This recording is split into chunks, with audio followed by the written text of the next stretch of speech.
that kind introduction. It's great to be a partner. As you and Mike were just talking, we like this notion of a partnership of public, private, and communities working together to facilitate cities in this, what you called, a major revolutionary change that we're about to see. We're delighted to be working with you and Ford Motor Company on this issue. So let's get started with our questions here. Bill, you've called mobility a basic human right. Why, as most of us think of it as a convenience, why do you call it that? Well, it's an inconvenience when you're stuck in traffic for half an hour. It becomes a human right if traffic literally can't move.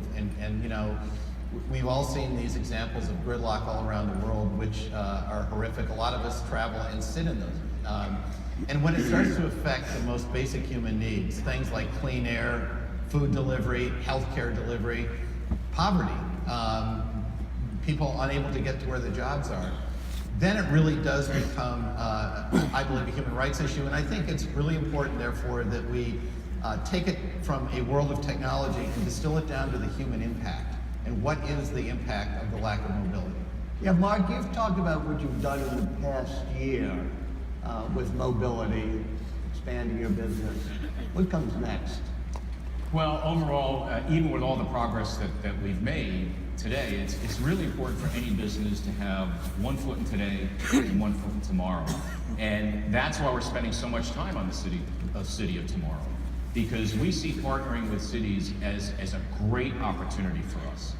So as we look at, let's say, 5 years out, or call that the near term, for cities, we see the start of new infrastructure, things like wireless charging, traffic management, beginning to link vehicles together to the infrastructure.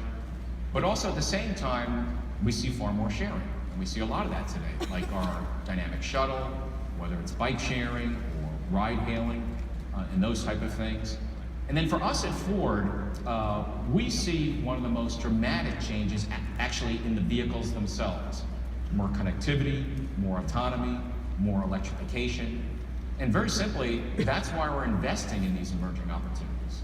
Bill, you have a history of seeing around corners. You're a visionary, but a visionary based on values. As you really push into the future, decades from now, what do you see as the long term?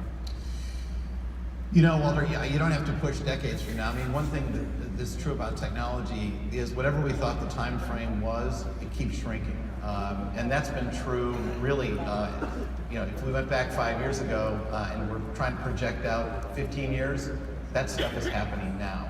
So it's happening quickly, but I'll give you a quick synopsis. I think, you know, autonomous vehicles for sure will be on the roads and running. And that should give us back green space in our cities. You know, less need for parking structures. Mark mentioned connected vehicles, connected network. That will certainly happen. All forms of transport talking to each other. Wearables will become a very big thing for customers and a way to interact with the transportation system. Drones, of course, are coming. And you know, it's interesting. We're working at Ford with all these different forms, whether it's bicycles or we had some tests recently with drones off our F-150s. I mean, these are starting to come together. And I suppose, you know, if you think about decades from now, you know, you think about things like flying autonomous vehicles. Well, and drones off my F-150, I like that as well. Mark, does this mean a time in our future when driving and owning my personal car sort of becomes a thing of the past? Absolutely not.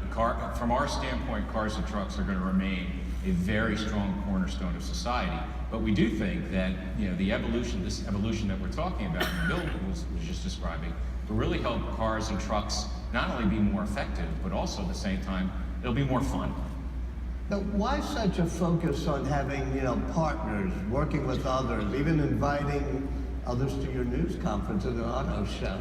Well, because we can't do it alone, and we shouldn't try. I mean, you know, this is a huge issue. Each city around the world has different infrastructures, different opportunities, different challenges in front of it.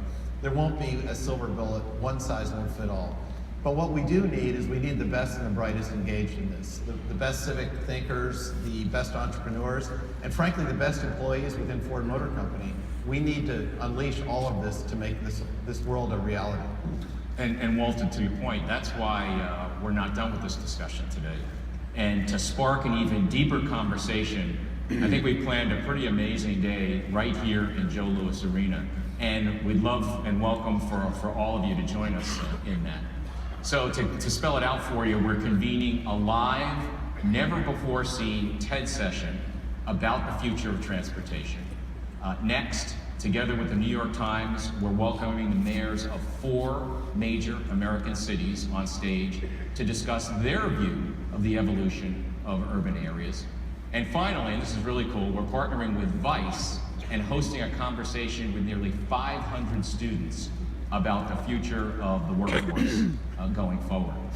And so I think all of these events are themed around, as Bill mentioned, coming together to develop that city of tomorrow. And because we're entering this new era of transportation, all of us at Ford are absolutely thrilled and excited to help build that future. So I want to thank you for joining us this morning, and please come on down. Great.